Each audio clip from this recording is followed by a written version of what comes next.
Hey everyone, it's Maddie from Gardy Goodies, and today I'm going to be changing things up a little bit. I'm calling on my English teacher past here because I want to talk about the White Lotus. So while I'm outlining these amazing White Lotus cookies, I'm also going to be outlining Mike White's brilliant use of symbolism and character arcs to explore what I think is one of the most important themes from the show: identity. So go ahead and grab a cookie, or if you need to grab your lorazepam, you can, and let's decorate some cookies. So we're going to start with my favorite character. I think everybody's favorite character this season, Victoria Ratliff. I think she's just so fascinating. She's outwardly so composed, and you can tell she's just kind of always performing. She knows that she has to have this perfect image of supportive wife and just very elegant traveler. We can see that in the way that she talks to Pam in the very first episode. But of course, underneath, she's emotionally unwell and mentally unraveling. I mean, that's what the lorazepam is doing for her. It's medicating all that anxiety. So her identity is tied to aesthetic. It's curated perfection, but it's masking real instability, which raises the question, how much of our identities is just a performance for others? And what happens when that performance really starts to crack? And then there's Lachlan. His entire identity is built on dominance. But I think what's interesting is that his bravado is so fragile. He's constantly overcompensating. And he feels like he has to, because if he's not the one in control, then who is he? And he's starting to question that when he knows something is shady going on with his dad. And he knows that if his dad falls apart, he falls apart. And then again, who is he?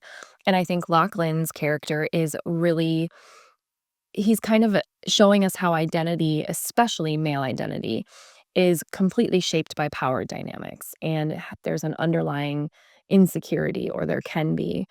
And underneath all that flexing is actually just a fear of being weak. And unfortunately, in the White Lotus, that sort of fear can be really fatal, right? Oh, I hope he doesn't die, though I kind of like him at the end. I only have enough time for about one more character, and these cookies don't match that, so I apologize. But I do want to talk about Timothy, because he's just the classic example of somebody whose entire identity is built on their career, which I think is kind of common in America today. It's all about his power, his money, his reputation, and this sort of private life of his is starting to become exposed, and everything else is unraveling as a result. His identity is coming into question. Actually, it's not even coming into question, it's being completely demolished. And you can see how he's constantly trying to reassert control by getting the gun, by controlling the narrative, but it's completely slipping away. And I think his identity is just a commentary, or his character is a commentary on how fragile identity becomes when it's built completely on external validation.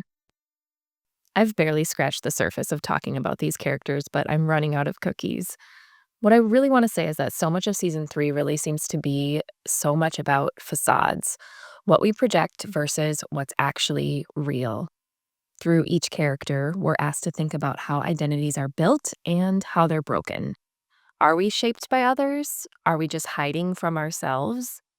Or are we, like so many of these characters, just trying to keep the mask in place long enough to survive vacation? Thanks for joining me on this episode of Frosted Lit, my very first episode. If you enjoyed this mix of sugar and symbolism, I would love to do this some more. And I'm just going to get better and better at it, I promise. So hit that like button, subscribe for more sweet deep dives and satisfying cookie content, and let me know, which White Lotus character do you think had the most complicated identity this season? Until next time, stay frosted, friends.